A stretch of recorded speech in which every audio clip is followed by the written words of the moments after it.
Alright, we're back with the BLT here, ready to get a little more modified here. We want to expand the, or not expand, but add a delay control to the delay time. And what I'm going to do with that is I've got another box here, since there's not a lot of room inside this pedal, and I'm going to attach the pedal on there. And that's our, going to be our delay control there. I just got my wisdom teeth out, so I'm talking kind of funny, sorry about that. Let's get this thing open. Alright, now you can see I've skipped to the good part here. I haven't showed you how to take it apart because I did that in the other video. I figured it was unnecessary. Anyhow, this is, as you can see, if you've seen the other video, is the upper board with the knobs on it.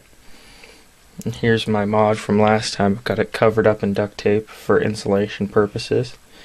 And this is what we're going to modify here down here. This is the PT2399S chip. It's a very common delay chip for digital delays. And there's a little resistor right in front of my thumbnail. I don't know if you can see it.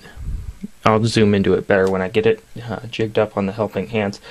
But what that resistor does is set the delay time. And the less resistance it has, the less delay it gives. So we're going to desolder that resistor. And in its place we're going to solder this potentiometer. Oops, that one there. This is 100k ohms. I think 50k actually might be a better value, but I had a 100k ohm one laying around, so that's what we're going to use. Alright, now here you can see the chip up close, and this resistor that I'm pointing to with this thing here, that one right there, that's the one we're going to desolder and attach the wires on for the potentiometer. So I'll see if I can do this on camera without moving it out of shot. See, there it is. It's all backwards. Okay.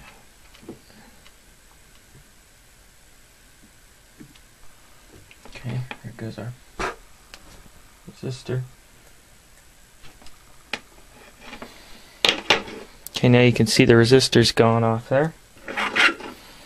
Now I've got two wires here. Well, they're all big and stuff because it's zoomed in a whole bunch, but these wires are pre-tinned.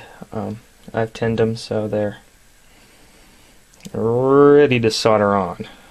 I stole these wires out of a telephone that I had bought for another project, and that telephone has yielded me tons of good stuff.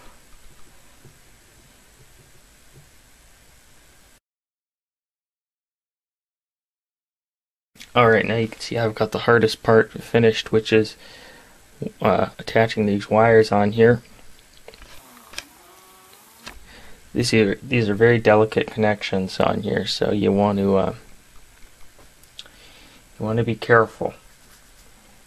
Alright, now I'm gonna maybe put a little duct tape on here to hold these in place so they don't so that the solder joint is not the only thing holding these wires on here, because like I said, these joints are really delicate. And then I'll box it up back into the pedal and leave these wires hanging out. As you can see here, there's a little hole in this base cover right there, and you can actually peel this rubber back and get at that. And I'm going to feed the wires through there and then out through the hole here, and then they'll run into, where'd my project box go? Oh, we'll have the box with the potentiometer in it, and there's a hole in it, and I'll run the wires into that. Now you can see I've got it sorted back into pedal enclosure. Cut the wires here. I'm going to duct tape them to the inside of this wall so that they don't pull on anything, so that you don't pull them out off their connections. And then I'll put the top board on and reassemble it. Alright, there's the bottom on. Now would be the time to put in a battery if you're going to use one. I have an AC adapter though, so I'm not going to. Now let's feed these wires through this hole that I previously pointed out in the base there. Right there.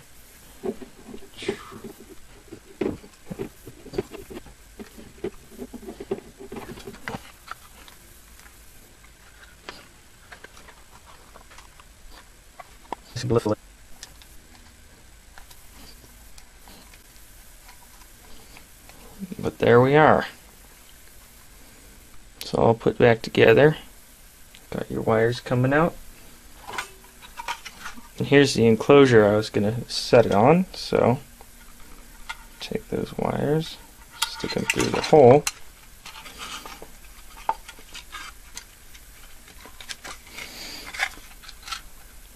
Now they're in there. Now let's attach this pedal on here. You could use super glue or something, but I don't want this to be too permanent, so I'm going to use duct tape. Now we need to connect these wires to the potentiometer. It doesn't matter which one goes to which, because we're just going to use it as a variable resistor, not a volume controller or anything. So what we need to know is which way do you want least amount of delay. Do you want it to be all the way down or all the way up? I'm going to have mine all the way down. So let's consider that. When you are all the way down, that connects, oops, let's see if we can get this on camera there. That connects these two lugs. You could test it with a multimeter if you want. I just know from experience that that's the way it is. So I'm going to solder my wires on there.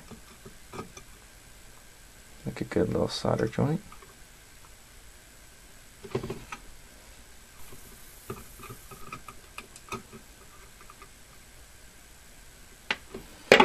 And that should be it. Should be ready to go. Let's go test it out. Alright, now here we have it. As you can see, it's plugged in. Lights on, it's in and everything. We got an Agile AS820 semi-hollow body, sort of like Gibson ES335, except a cheaper copy of it, but a very good guitar nonetheless. Running through the pedal, straight into the front end of a Pignose G40B. And clean set. Now here I've got the knob turned way down, so you have barely any delay. As you can hear, it almost sounds like there's nothing there, but it has almost a very strange sort of sound to it. Let's try tapping in the bridge pickup.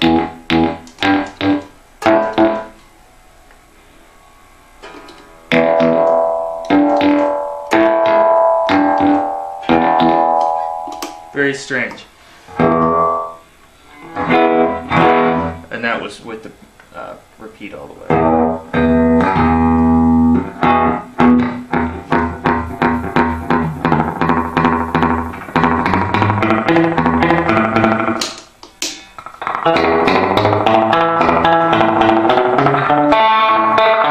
Now as you can hear, that's very similar to how it used to be as a Slap Echo.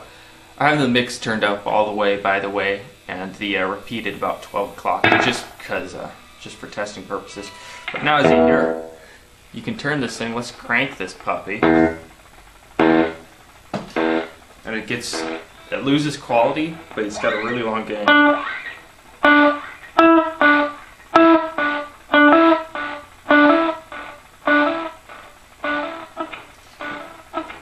Make it so it's only one repeat.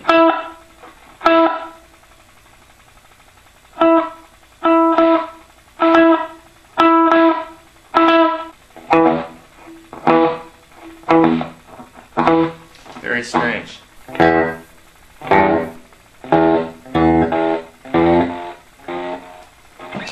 As you hear, it speeds up when you adjust the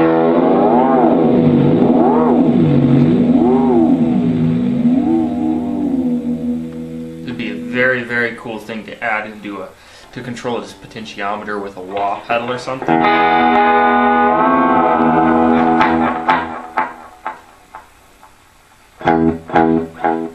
Okay, now let's turn the mix down to a more practical setting here.